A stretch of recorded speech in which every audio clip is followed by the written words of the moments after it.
Use Table 3, children of divorced or separated parents or parents who live apart to determine if the exception applies to the qualifying child residency test or the qualifying relative support test.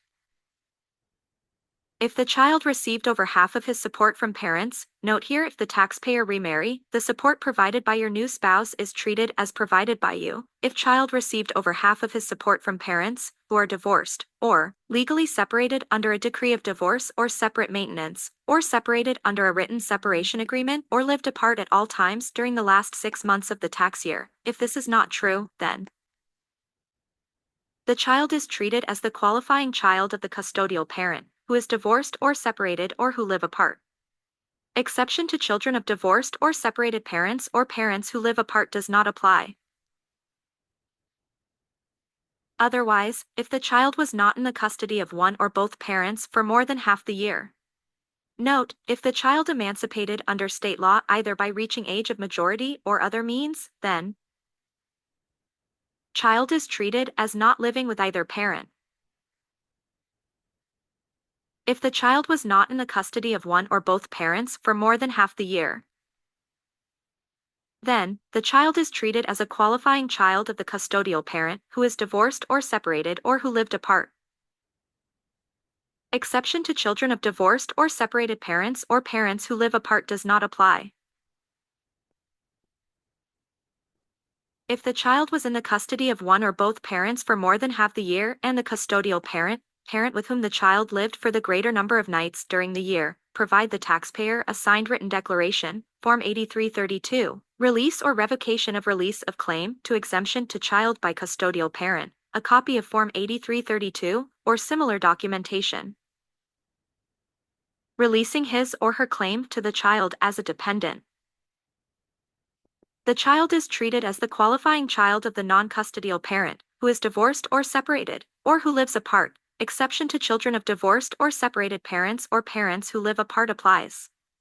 Note, post-2008 decree or agreement went into effect after 2008. The non-custodial parent cannot attach pages from the decree or agreement instead of Form 8332. The custodial parent must sign, and the non-custodial parent must attach to his or her return either Form 8332, or a copy of Form 8332, or a substantially similar statement, the only purpose of which is to release the custodial parent's claim to a child. Otherwise, if the child's parent with whom the child did not live the greater number of nights during the year, then, if the taxpayer has a post-1984 and pre-2009 decree, note, the non-custodial parent must sign and attach all of the following pages from the decree. Cover pages, including the other parent's social security number on that page. The pages that include all the information identified above. Signature page with other parent's signature and date of agreement. Or, if the taxpayer have agreement that is applicable for current tax year and states all three of the following.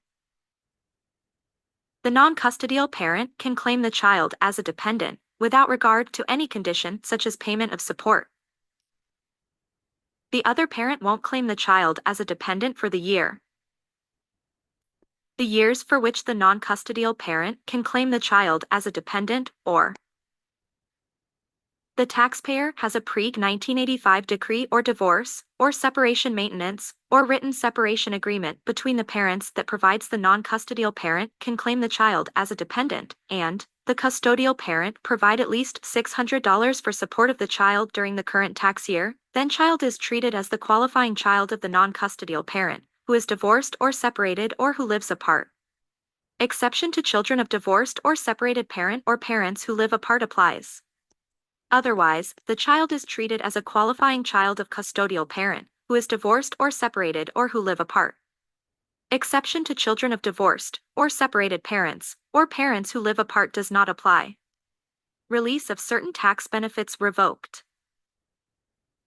A custodial parent who has revoked his or her previous release of a claim to certain tax benefits for a child must attach a copy of the revocation to his or her return. For the revocation to be effective for the current tax year, the custodial parent must have given, or made reasonable effort to give, a written notice of the revocation to non-custodial parent in the prior tax year or earlier. See Form 8332 for more details. Other decrees or agreement that don't meet last condition from previous slide.